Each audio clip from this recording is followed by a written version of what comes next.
This is the Thought Leaders Podcast. It was not the kind of normal journey, I guess. I think a lot of people, they're like,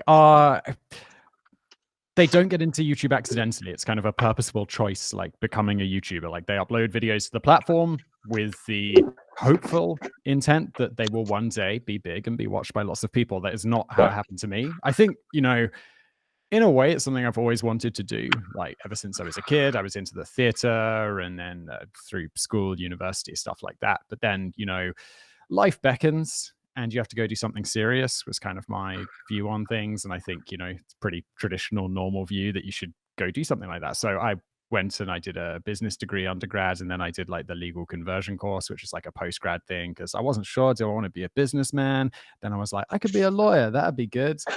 And then that was all happening while there was the financial crisis. So I was like, oh, okay. So, a lot of the firms where I went to do work placement or whatever, they weren't hiring so often. This is a really long story. How long do you want this story to be? I realize we have plenty of time. We have as much time as you want.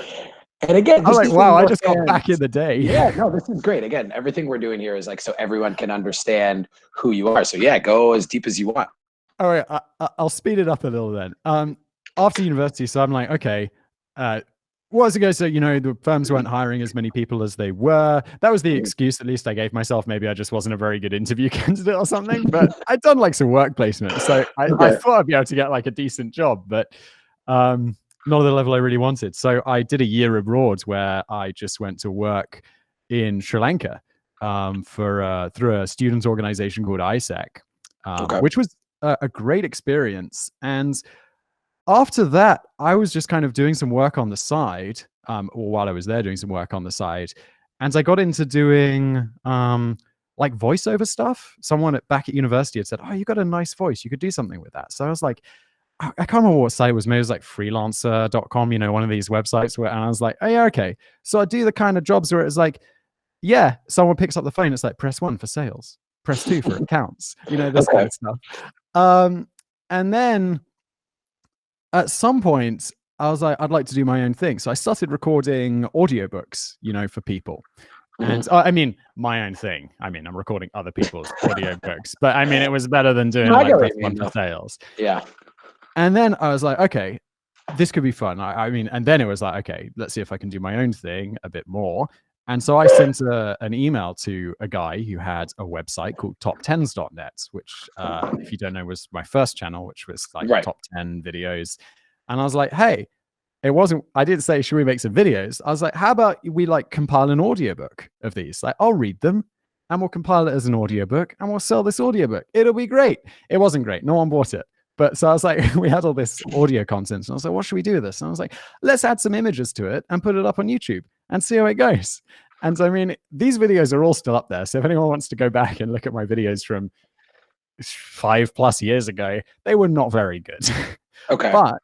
But I think YouTube back then, it wasn't, like it is today. It wasn't so competitive. It wasn't like there was a ton. Like now, if you want to start a top 10s channel, it's got to look good because there's like a million top 10s channels who will destroy you if you are uploading a slideshow. Yeah, exactly. Yeah. And so we did this, and this actually did quite well. Like this started working. And then I was like, oh, wow, this is kind of what I do for a living. And then started another channel with another guy who had another website in like a similar vein. Today I found out. And then, yeah, I mean, I've got like 9 channels now or 8 channels now. I do lose track.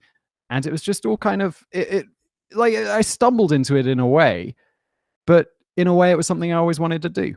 So that's how, really. And then we just grew the channels piece by piece, slowly in some cases, faster in others. Like for top 10s, it took like 6 months. And then I was like, well, that started doing quite well after 6 months. But today I found out it took a year and a half. Biographics, which I did after that, took 6 months, 8 months. Geographics took a week.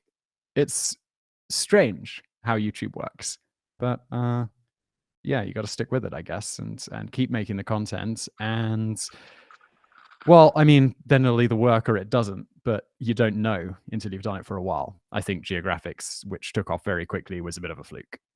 Okay. So the first one was top 10s. Yeah. So definitely.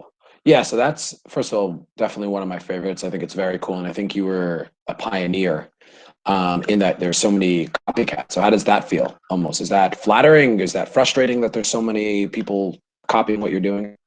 I don't mind. I mean, it's not like I have a right to be the only one. I definitely wasn't the first. We were one of the first for sure, but not definitely not the first.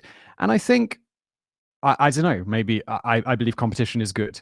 I think if there's no competition, things don't get better. If there weren't other channels doing that, then the channel would still look like it did 5 years ago, where it was slideshows and a voiceover, and it wouldn't have improved and it wouldn't have got better, and it would kind of just stagnate it, and I'd be really bored. So I think while you can look at competition and be like, oh, that's really tough, they're stealing my views or anything. I just think that YouTube's such a big blue ocean of stuff that when was the last time you went to YouTube and you were browsing on your homepage and you were like, oh, I'm not going to watch this because I'd rather watch that?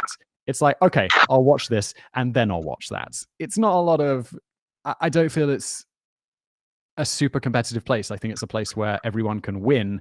And if someone came to me tomorrow who I knew or was a friend or something like that and was like, I'm thinking of starting like a top 10s thing, I'd be like, great, go for it. Good for you. Here's some advice. Here's what I would do. Here's what I do. Because I think everyone can succeed. I hope you enjoyed this part of the interview. And for the full interview, remember to click the link below.